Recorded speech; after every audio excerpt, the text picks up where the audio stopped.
रंजना कभी ब्रश नहीं करती थी। उसे कितनी बार उसके माँ बाप ने डांटा, लेकिन उसका कोई असर उस पर, जिस कारण से उसके दांत पीले पीले हो जाते हैं। शादी के बाद अरे बहू, कोई कमी नहीं है, पर तेरे दांत दांत इतने पीले कैसे हैं बेटा? कैसे मतलब? कोई सर्जरी थोड़ी ना कराई। वो तो क्या नाम, मैं ब्रश नहीं करती थी तो पीले हो गए। अब क्या करूं? आप कहे तो लाल करवा लूं या फिर काले? यार, ये क्या है? क्यों माँ से लड़ रही हो? लड़ रही हूँ? अरे मैं लड़ रही हूँ या ये? बहुत पीले है, पीले। अरे तपस्या थोड़ी ना की है इन्हें पीले करने के लिए। बकायदा ब्रश नहीं किया है 20 साल तक, तब छी, कैसी बात कर रही हो? ये उस वक्त तो पीले नहीं थे जब हम लोग तुम्हें देखने आए थे। अरे तब साफ करवा लिया होगा डेंटिस्ट के पास जाकर। अब देखो कैसे पीले पीले लग।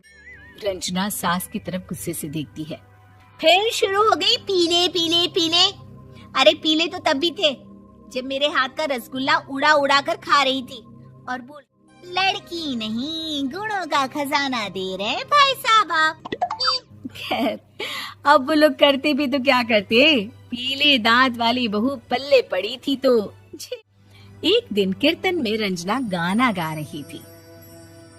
अरे कमला बहन, माँ का द्वार है, यहाँ तो सब शुद्ध होकर आते हैं, फिर अपनी बहू को ब्रश भी नहीं करवाती तुम। दांत भक्ति में बाधा उत्पन्न कर रहा है। अरे कोई 2 साल के बच्चे थोड़ी ना लेकर आई हूँ मैं बहू बनाकर।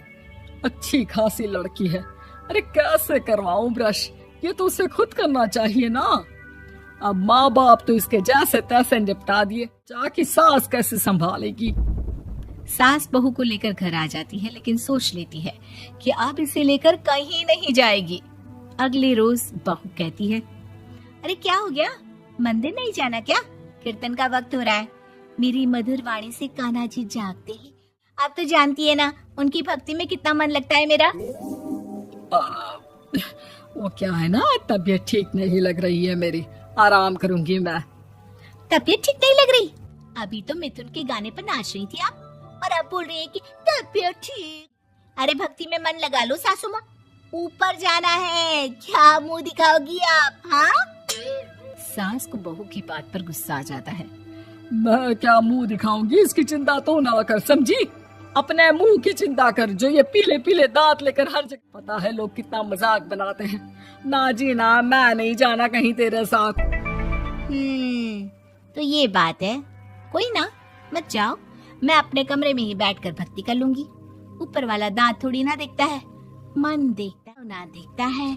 और अरे बस बस, तू सब कुछ दिखा, बस ये सफेद चमकदार दांत ना दिखाना किसी को, है? जा यहाँ से। बहू को सास की बात का कोई फर्क नहीं पड़ता, वो तो जैसी थी है।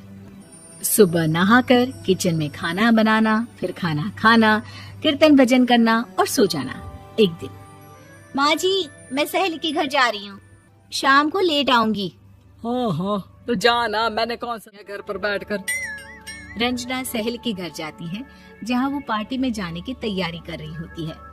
अरे शिखा, कहाँ जाने की तैयारी कर रही है?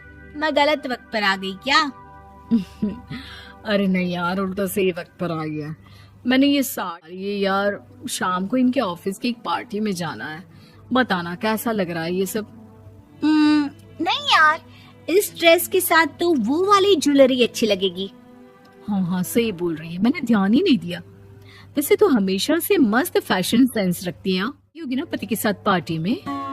रंजना कुछ नहीं बोलती, बस सोचती है कि यार काश ये बात सही हो जाती, पर मैं क्यों नहीं जाती पार्टी में? क्या इन लोगों की कोई पार्टी होती नहीं होगी? रंजना घर आती है और रात में पति से सवाल करती है, एक बात बताइए, आप मुझे किसी पार्टी में क्यों नहीं ले जाते? क्या आपके यहाँ ऑफिस में पार्टी नहीं होती? क्या कहता कि दांत पीले हैं तुम्हारे इसलिए? अरे कोई पार्टी होती नहीं हम लोगों के ऑफिस में, तो कहाँ से लेकर जाऊं? और मार्केट, मॉल, कहीं वीकेंड घूमना, कहीं तो। अरे यार, सारे हफ्ते तो सोचता हूँ कि आराम ही कर लूं, क्यों? रंजना मन मार के रह जाती है। पहले कभी सास के साथ मंदिर जाया करती थी, लेकिन वो भी सास ने ले जाना बंद कर दिया। घर बैठी बैठी रंजना बोर हो जाती है। ये आता है और वो मायके जाने का सोचती है। सासू माँ, 2 दिनों के लिए मम्मी के घर जा रही हूँ। अच्छा अच्छा ठीक है, आराम से जा। और हाँ, माँ से कुछ अच्छी आदत सीख कर आना कि कैसे शरीर के हर भाग की तरह दांतों की सख्ती है, समझी? शुरू हो गई ना आप। वो लोग आपकी तरह नहीं है कि छोटी छोटी बात का बतंगड़ बना दे। उन लोगों के लिए मैं मायने रखती हूँ, ना कि मेरे पीले पीले दांत। रंजना माँ को बिना बताए उन लोगों को सरप्राइज देती है, लेकिन जैसे ही वो दरवाजे पर पहुंचती है, अंदर देखती है कि घर वाले कहीं जा रहे होते हैं। अब माँ, काश रंजना दीदी के दांतों वाली प्रॉब्लम नहीं होती तो वो भी हम लोगों के साथ चलती ना बुआ जी की। हाँ बेटा, लेकिन अब उसे कौन समझाए कि उसको उसके पीले दांत नहीं दिखते, लेकिन उसके आसपास के लोगों को कितना एम्बैरेसिंग फील कराते हैं। मुझे तो कितनी बार उसके स्कूल की टीचर ने शिकायत की कि उसके साथ कोई लड़के बैठना भी नहीं और ना ही कॉलेज में कोई उससे बात करना चाहता था, लेकिन पता नहीं क्यों उसे ये बात समझ में ही नहीं आती। कोई कमी नहीं है उस लड़की में, बस यही कि दांत पीले हैं। वो तो भला हो जीजा जी और उनकी माँ का, जो दीदी को जैसी है वैसे ही रखा हुआ है। को अपने घर वालों की बात सुनकर बहुत दुख होता है। वो सोचती है कि वो क्या करे, लेकिन फिर वो सीधा डेंटिस्ट के पास जाती है, अपने दांत चमकाती है और कसम खाती है कि वो रोज ब्रश करेगी। अरे क्या हो गया, तुम तो 2 दिनों के लिए गई। कोई ना, अच्छा है, चलो आ गई तो। रंजना सास के सामने आकर खड़ी हो जाती है और पूरी स्माइल करती है, उसके चमकदार दांतों को दिखाती हुई। है? चले मंदिर। माँ, मुझे माफ कर दीजिए, मैंने आप ब्रश करूंगी।